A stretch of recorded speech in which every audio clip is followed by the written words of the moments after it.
العالمین والصلاة والسلام علی سید الانبیاء والمرسلین اما بعد فاعوذ باللہ من الشیطان الرجیم بسم اللہ الرحمن الرحیم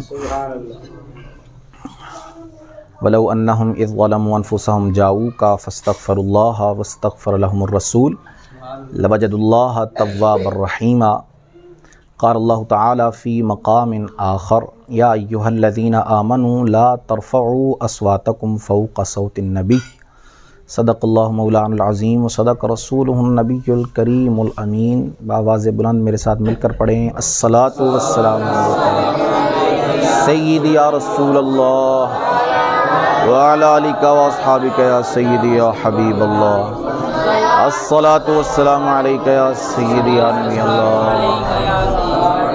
وعلی آلک و اصحابک یا سیدی یا نبی اللہ۔ محفل مدینہ میں ہم لوگ جمع ہیں اور ماشاءاللہ شہزاد بھائی کو اللہ عز و جل نے یہ سعادت، یہ شرف عطا فرمایا ہے کہ آپ مدینہ پاک کی حاضری کے لیے روانہ ہو رہے ہیں۔ اللہ ان کا یہ سفر خیر و عافیت کے ساتھ مکمل فرمائے اور ہم سب کو بھی مدینہ پاک کی بات حاضری نصیب فرمائے۔ شہزاد بھائی نہیں، مجھے محفل مدینہ ہے تو اس کا ویسے موضوع تو یہی بنتا تھا کہ مدینہ کی شان یا اس کے حوالے سے بیان کیا جاتا، لیکن چونکہ آپ میزبان ہیں اور میزبان کی خواہش یہ تھی کہ دو آیتیں جو میں نے آپ کے سامنے پڑھی اس کے متعلق جو ہے وہ کچھ ذکر کیا جائے۔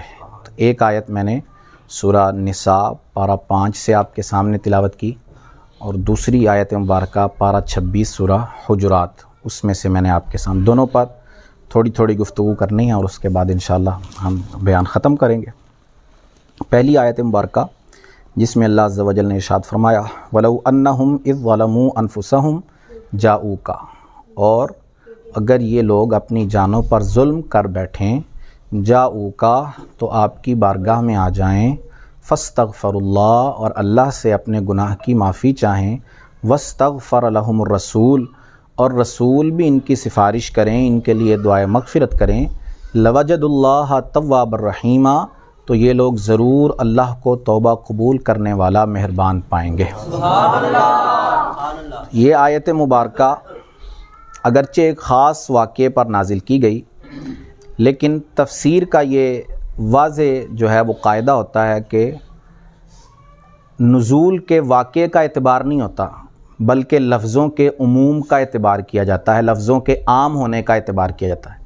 اب آپ الفاظ دیکھیں آیت کے، اگرچہ ایک خاص واقعے ایک خاص موقع پر نازل کی گئی لیکن اس کے جو الفاظ ہیں وہ بالکل عام ہیں اور یہ تمام مسلمانوں کے لیے اس حکم کو نازل کیا گیا اور قیامت تک جتنے لوگ آئیں گے سب کو یہ اللہ عز و جل نے حکم دیا اور یہ راہ دکھائی کہ جب اپنی جان پر ظلم کر بیٹھو، ظلم سے مراد یہاں گناہ ہو جائے، کوئی خطا سرزد ہو جائے، نافرمانی ہو جائے رب ذوالجلال کی، تو پھر جو ہے وہ اپنے گناہ کی معافی کروانی ہو تو بارگاہ رسول میں آ جاؤ، رسول کے دربار میں آ جاؤ، وہاں آ کر اپنے گناہ کی معافی مانگو، توبہ کرو اور پھر رسول سے عرض کرو کہ وہ تمہاری سفارش ہماری بارگاہ میں کریں، تو پھر جو ہے وہ اللہ عز و جل تمہاری توبہ قبول فرمائے گا اور تم پر مہربانی فرمائے گا۔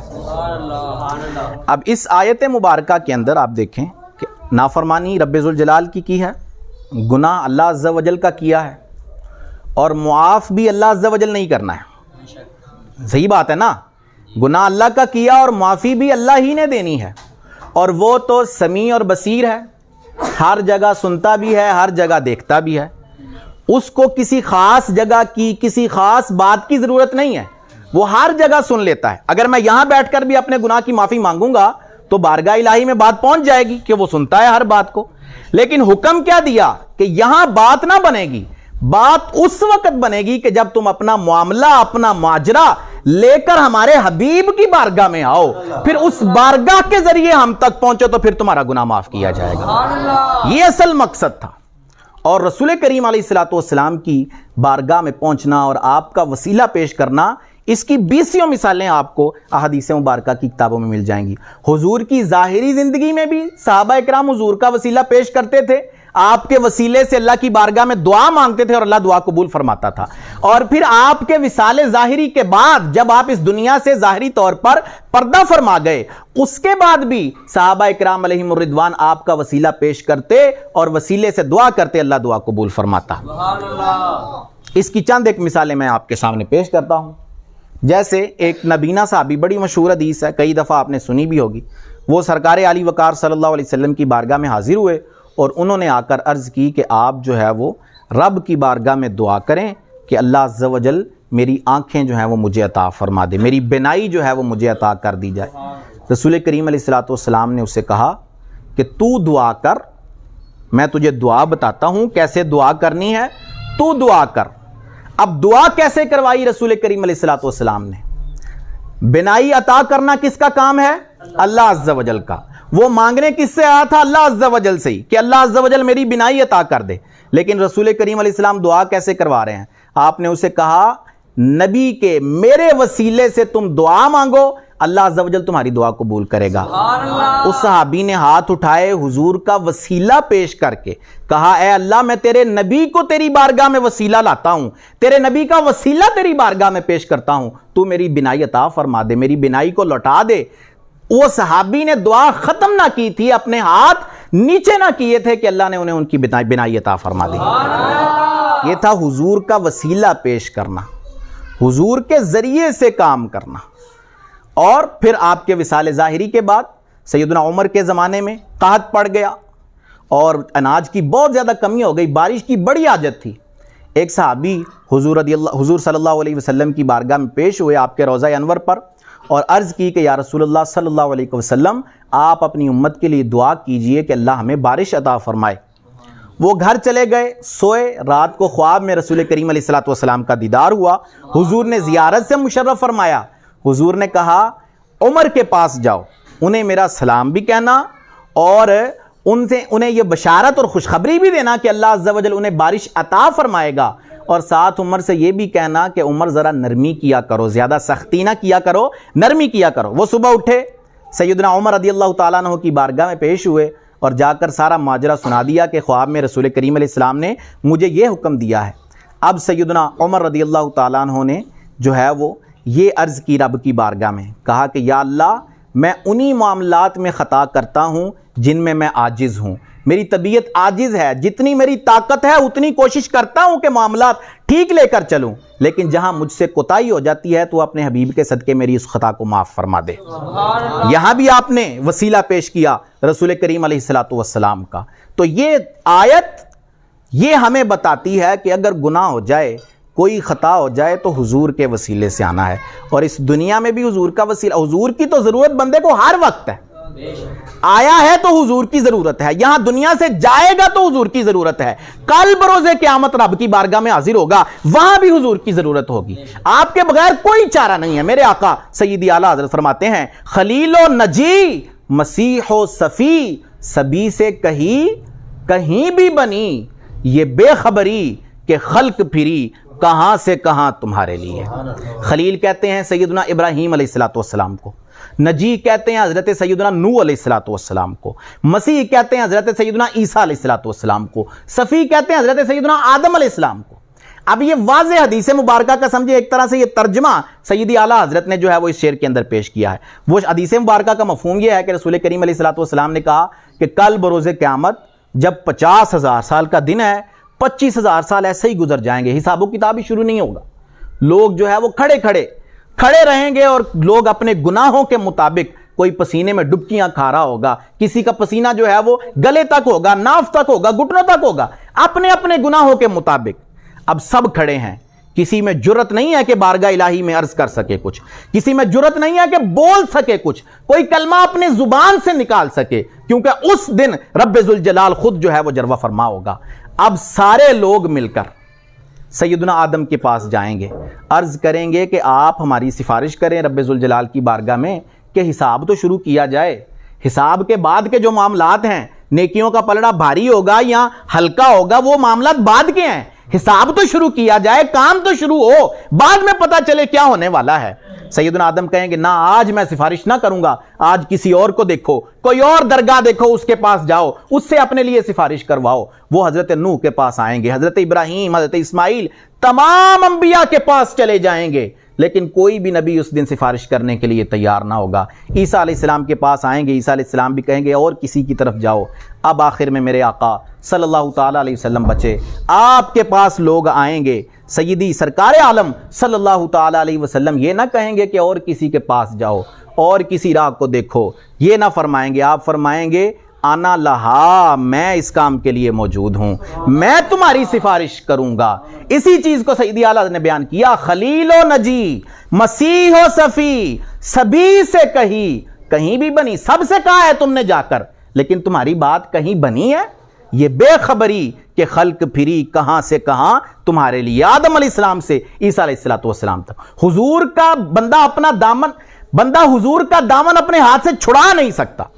کسی بھی وقت میں اگر وہ چاہے کہ میں حضور کا دامن چھڑاؤں اور جو ہے وہ خود ہی ڈائریکٹ سارے معاملات کر لوں, تو یقین جانے وہ بندہ ناکامیاب ہے, نامراد ہے وہ شخص جو رسول اللہ کا دامن اپنے ہاتھ سے چھڑائے گا. اسے ہر وقت حضور کا وسیلہ پیش کرنا پڑے گا, ہر وقت حضور کے ذریعے سے ہی اللہ سے مانگنا پڑے گا. کہ سیدی اعلیٰ حضرت فرماتے ہیں بخدا خدا کا یہی ہے در, بخدا خدا کا یہی ہے در, نہیں اور کوئی مفر مکر, جو وہاں سے ہو یہیں آ کے ہو, جو یہاں نہیں وہ وہاں نہیں. جس نے رب سے کچھ لینا ہے, جس نے اس بارگاہ سے کچھ حاصل کرنا ہے, تو اسے یہاں اس بارگاہ میں رسول کریم کے پاس آنا پڑے گا. جو یہاں نہیں وہ وہاں نہیں. جہاں سرکار نے جس بندے کو رد کر دیا, جو مردود قرار پایا اس بارگاہ سے, تو وہ اس بارگاہ سے بھی مردود کر دیا جائے گا, اسے وہاں بھی کچھ حاصل نہ ہوگا. آج لے ان کی پناہ, آج مدد مانگ ان سے, پھر نہ مانیں گے قیامت میں اگر مان گیا. آج ضرورت ہے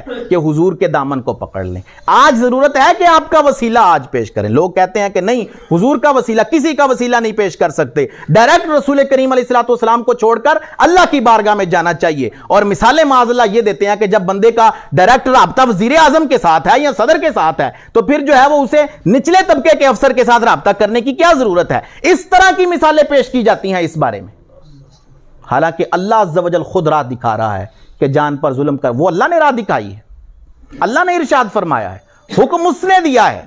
نافرمانی جس کی اس نے بتایا ہے کہ تمہاری توبہ کیسے قبول ہوگی, اس نے بتایا ہے کہ تمہیں کیسے معاف کروں گا, جب میرے حبیب کے ذریعے مجھ تک پہنچو گے, جب میرے نبی کے ذریعے مجھ تک پہنچو گے, اور پھر وہ نبی بھی تمہارے لیے سفارش کر دیں گے, تو پھر میں تمہاری توبہ قبول کر لوں گا.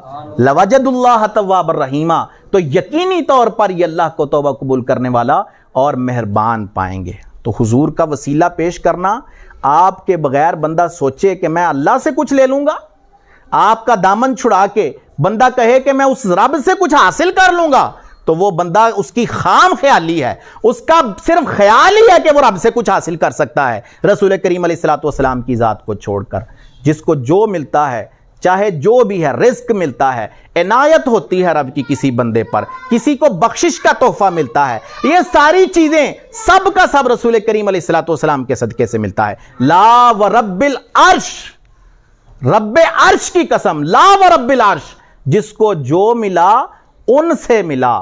بٹتی ہے کونین میں نعمت رسول اللہ کی, یہ رسول اللہ کی نعمت, حضور کا فیضان ہے سارا جو اس کائنات کے اندر بٹ رہا ہے. اور کوئی بندہ کہے کہ بس مجھے کسی کی ضرورت نہیں ہے, مجھے صرف ڈائریکٹ رب سے ہی رابطہ کرنا ہے, تو وہ کوئی رابطہ نہ کر پائے گا, وہ کبھی کوئی چیز رب سے حاصل نہ کر سکے گا. تو ہمیں حضور کے دامن کے ساتھ اپنے آپ کو مضبوط رکھنا ہے. آپ کا جب بھی دعا کریں, آپ کا وسیلہ پیش کر کے دعا کریں. ہمارے جو ہے وہ اعمال ایسے نہیں کہ ہم اللہ عز و جل کی بارگاہ میں پہنچ سکیں, یہ تو حضور کی کرم نوازی ہے, یہ تو حضور کا احسان ہے کہ آپ کے ذریعے سے ہم اللہ عز و جل سے عنایت حاصل کرتے ہیں, آپ کے ذریعے سے اللہ ہم پر احسانات فرماتا ہے. آپ کا وسیلہ درمیان سے ختم کر دیا جائے, آپ کی ذات اگر درمیان سے ختم کر دی جائے, تو ہمارے پاس کیا بچے گا؟ کیا نمازیں ہیں ہمارے پاس؟ کیا صدقہ و خیرات ہے ہمارے پاس؟ کیا سجدے ہیں ہمارے پاس؟ جس پر اتراتے پھرتے ہیں کہ رسول اللہ کی ضرورت نہیں ہے, جس پر فخر کرتے پھرتے ہیں کہ ڈائریکٹ میں رب سے ہی رابطہ کروں گا, وہ کچھ بھی نہیں ہے رسول کریم علیہ السلام کے علاوہ. آپ ہیں تو سب کچھ ہے, کیونکہ آپ جانے جہاں ہیں, کیونکہ جان ہے تو جہاں ہے. رسول کریم علیہ الصلوۃ والسلام کے علاوہ بندے کو کبھی کچھ حاصل نہیں ہو سکتا. تو اللہ عز و جل ہمیں آپ کے صدقے ہم پر احسانات فرمائے, ہم پر عنایتیں فرمائے. دوسری جو آیت مبارکہ میں نے آپ کے سامنے تلاوت کی تھی, اس میں اللہ عز و جل نے وہ پوری مکمل جو صورت ہے اس کا جو ابتدائی حصہ ہے, ابتدائی جو چند آیات ہیں, اس کے اندر اللہ عز و جل نے اپنے حبیب کی بارگاہ کے آداب سکھائے ہیں. خود بتایا ہے کہ میرے حبیب کی بارگاہ کا ادب کیسے کرنا ہے, میرے حبیب کا ادب کس طرح بجا لانا ہے. بے ادب بہت پائے جاتے ہیں آج کے زمانے میں, ایسے بے ادب جو رسول کریم علیہ الصلوۃ والسلام کی نمازوں کے لیے معاذ اللہ فالتو کے الفاظ بھی بولتے نظر آتے ہیں, حضور کی نمازوں کو فالتو کہتے نظر آتے ہیں. اس طرح کے بے ادب بھی پائے جاتے ہیں, اور اس طرح کے بے ادب بھی آج پائے جاتے ہیں جو کہتے ہیں کہ کوئی نبی اپنا پیشاب نہیں روک سکتا معاذ اللہ, کوئی نبی کچھ کر نہیں سکتا معاذ اللہ. اس طرح کے بے ادب پائے جاتے ہیں. لیکن اللہ ادب سکھاتا ہے, اللہ بتاتا ہے کہ کیسے محبوب کی بارگاہ کا ادب کرنا ہے. اللہ نے فرمایا یا ایھا الذین آمنوا لا ترفعوا اصواتکم فوق صوت النبی, اے ایمان والو اپنی آواز کو نبی کی آواز سے اونچا نہ کرو, بلند نہ کرو. جب حضور سے کلام کرو, حضور سے کوئی بات عرض کرنی ہو, حضور سے کچھ کہنا ہو, تو آہستہ, ایسا نہ ہو کہ حضور کی آواز سے تمہاری آواز بلند ہو جائے اور اس کا جو ہے وہ معاملہ کیا ہوگا, اس کا پھر انجام کیا بھگتنا پڑے گا. اللہ نے فرمایا تمہارے اعمال ضائع ہو جائیں گے اور تمہیں اس بات کی خبر ہی نہ ہوگی, تمہیں پتہ ہی نہ ہوگا اس بات کا, اور تمہارے اعمال جو ہے وہ ضائع ہو جائیں گے. بعض علماء فرماتے ہیں کہ رسول کریم علیہ الصلوۃ والسلام کی بے ادبی ایسا گناہ ہے کہ اس میں اللہ عز و جل بعض اوقات بندے کو توبہ کی توفیق بھی نہیں دیتا, توبہ کی توفیق بھی اسے چھین لی جاتی ہے. بس ہم گناہ کرتے ہیں, توبہ کا دروازہ کھلا ہے, توبہ کی, اللہ عز و جل اس گناہ کو معاف فرمائے گا اگر سچی توبہ کر لی تو. لیکن یہ گناہ بے ادبی رسول کریم علیہ الصلوۃ والسلام کی یا آپ کی بارگاہ کی, یہ اس قدر سخت گناہ ہے کہ توبہ کی توفیق بھی بندے سے لے لی جاتی ہے. کیونکہ اللہ نے آیت میں فرمایا کہ تمہارے عمل ضائع ہو جائیں گے اور تمہیں اس بات کی خبر ہی نہ ہوگی. ہم گناہ کرتے ہیں, ہمیں پتہ ہے کہ ہم نے غلطی کی, ہم نے خطا کی, اب ہمیں اپنی اس خطا کی معافی مانگنی ہے, اپنے گناہ کی توبہ کرنی ہے. لیکن جب پتہ ہی نہیں ہے کہ کوئی غلطی کی ہے, جب پتہ ہی نہیں ہے کہ عمل بالکل ضائع ہی ہو چکے ہیں, ختم ہو چکے ہیں عمل, تو پھر بندہ کیسے توبہ کرے گا, پھر کیسے جو ہے وہ اپنے گناہ کی معافی مانگے گا.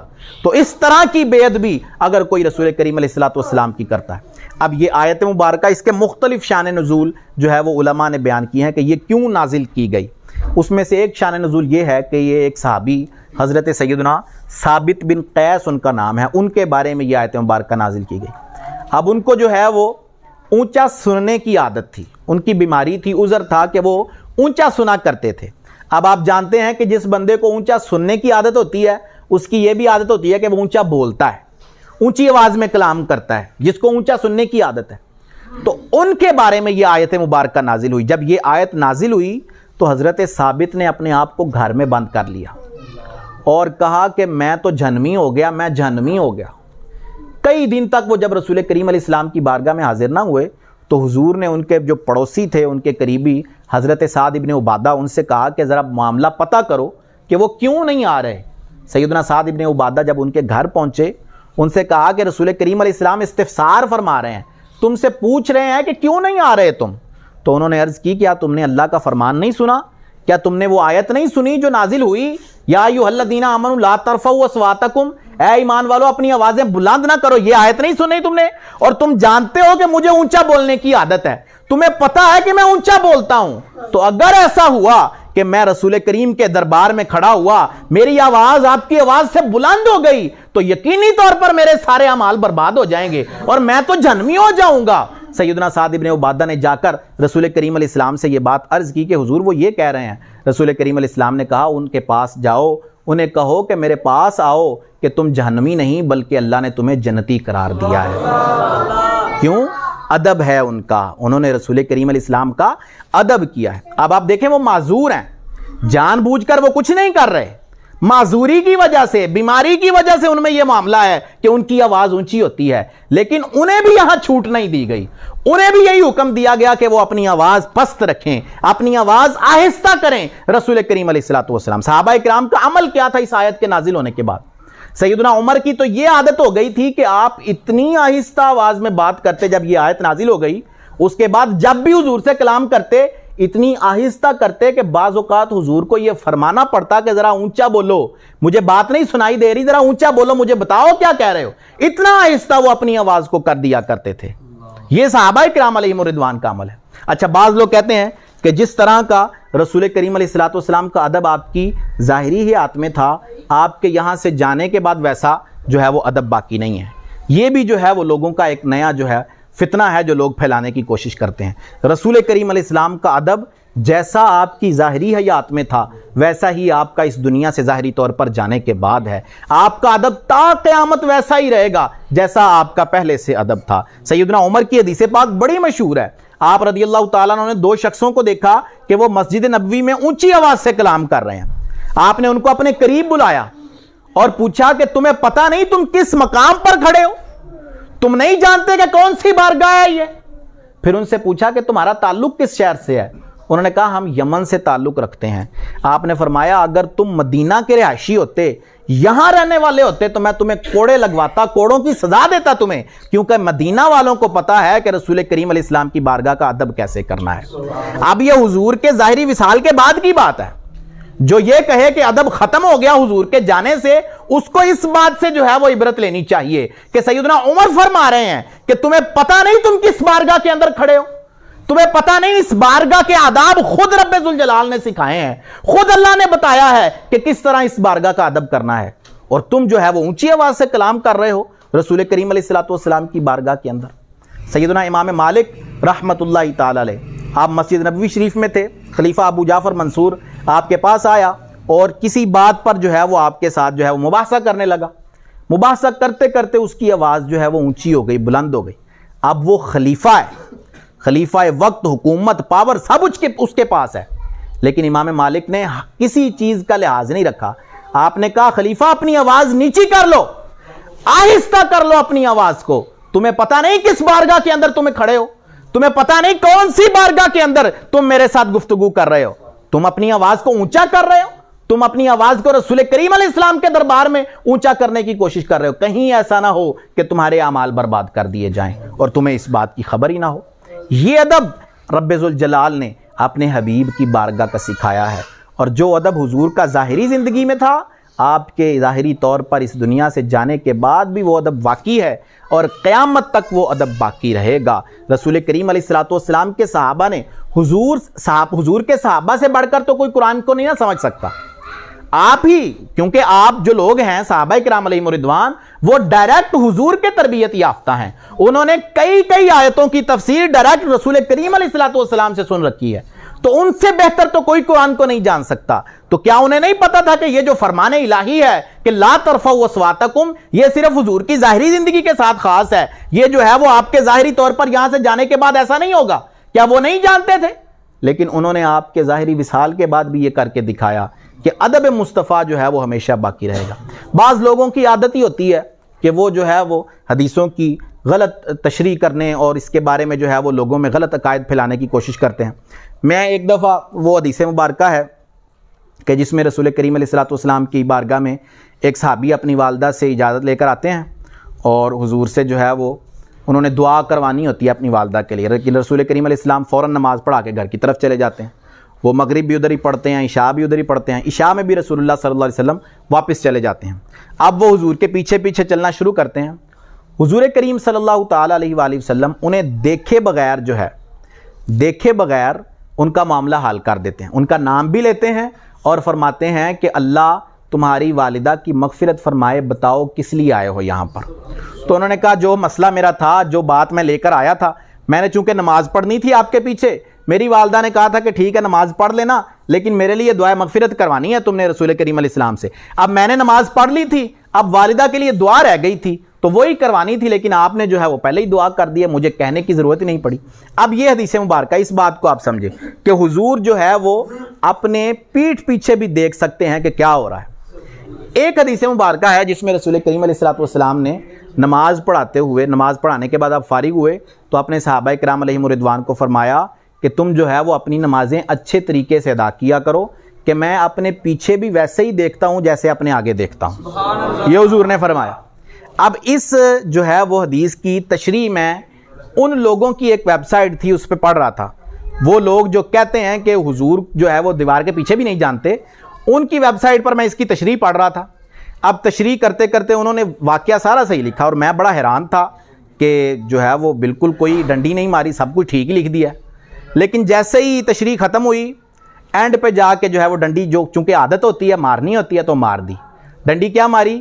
کہا کہ یہ جو حضور کی فضیلت ہے یہ صرف نماز کے ساتھ خاص ہے، نماز کے باہر حضور کو ایسا کوئی مرتبہ حاصل نہیں ہے. یعنی وہ کہہ رہے ہیں کہ صرف نماز پڑھتے ہوئے حضور جیسے آگے دیکھتے ہیں ویسے پیچھے دیکھتے ہیں، لیکن نماز کے باہر جب آپ آ جائیں تو پھر آپ کو پتہ نہیں چل سکتا. ساری حدیث کی تشریح ٹھیک کی، لیکن اینڈ پہ آ کر یہ ڈنڈی مار دی. لیکن آپ دیکھیں جو دوسری حدیث مبارکہ میں نے آپ کو سنائی کہ وہ نماز کے باہر کا معاملہ تھا کہ صحابی آپ کے پیچھے پیچھے چل رہے تھے، حضور نے بغیر دیکھے ان کا نام بھی لیا، انہیں پہچان لیا کہ کون ہے یہ، اور ان کے دل میں جو بات تھی اس بات کو بھی جان لیا اور ان کے لیے اور ان کی والدہ کے لیے دعائے مغفرت کر دی. تو یہ کچھ لوگوں کی عادت ہوتی ہے کہ وہ جو ہے وہ اس طرح کی غلط باتیں پھیلانے کی کوشش کرتے ہیں. اسی طرح لوگ کہتے ہیں کہ جس طرح صرف ظاہری حیات میں رسول کریم علیہ السلام کا ادب تھا، آپ کے جانے کے بعد آپ کا ایسا ادب نہیں ہے. حالانکہ صحابہ کرام علیہم الرضوان نے جیسا ظاہری حیات میں آپ کا ادب کر کے دکھایا تھا، ویسا ہی آپ کے اس دنیا سے تشریف لے جانے کے بعد جو ہے وہ ادب کر کے دکھایا. تو ہمارے لیے تو صحابہ کرام جو ہے وہ مشعل راہ ہیں. ہم ان کی زندگیاں دیکھ کر جو ہے وہ اپنی زندگیوں کو گزارنے کی کوشش کرتے ہیں. تو جب وہ لوگ یہ کام کر گئے تو ہم بھی انشاءاللہ یہی کام کرتے ہیں. آپ دیکھیں گے شہزاد بھائی ماشاءاللہ مدینہ شریف جا رہے ہیں، وہاں وہ ایک آپ نے ویڈیوز کافی دیکھی ہوں گی، وہ لال رومال والے مولوی صاحب دیکھی ہوں گی آپ لوگوں نے. وہ بعض اوقات لوگوں کو پکڑ، کوئی بندہ ہاتھ باندھ کر حضور کے روضے سے الٹے قدم پیچھے آ رہا ہے، اس کو پکڑ لیں گے بھئی تم یہ کیا کر رہے ہو. کسی نے سبز امامہ باندھا ہوا ہے حضور کے روضہ انور کی مناسبت سے، اس کو پکڑ لیں گے بھئی یہ تم کیا کر رہے ہو. کوئی جو ہے وہ وہاں ناز شریف پڑھتا ہوگا، اس کو پکڑ لیں گے. اب یہ لوگوں کی جو ہے وہ آپ روش دیکھیں، ان کی عادت دیکھیں کہ حضور کا ادب جو ہے، اب یہ ادب ہی ہے نا. ہم کسی بندے کا ادب کرتے ہیں، اس کا احترام کرتے ہیں، تو ہم جو ہے وہ اس کو پیٹھ نہیں دکھاتے، بلکہ جو ہے وہ الٹے قدم اس سے سلام لی، اس کے ساتھ بات کی، ہاتھ باندھے اور الٹے قدم پیچھے آ گئے. لیکن ان لوگوں کو یہ ادب راس نہیں ہے، ان لوگوں کو یہ باتیں راس نہیں ہیں، اور لوگوں کو جو ہے وہ تنگ کرتے رہتے ہیں، تکلیف. اور اسی لال رومال والے مولوی کی ایک ویڈیو آپ نے دیکھی ہوگی، اس میں اس نے یہ بکواس کی تھی. اس نے یہ کہا تھا کہ مسجد میں یا رسول اللہ کہنا مسجد کو خراب کرنے کے مترادف ہے. یعنی اگر کوئی مسجد میں یا رسول اللہ کہتا ہے، رسول اللہ کو پکارتا ہے، یا رسول اللہ کہتا ہے، تو وہ گویا مسجد کے خراب کرنے میں کردار نبھا رہا ہے. اب ہم تو یہی دعا کر سکتے ہیں کہ اللہ ہمیں بے ادبوں کے سائے سے بھی دور رکھے.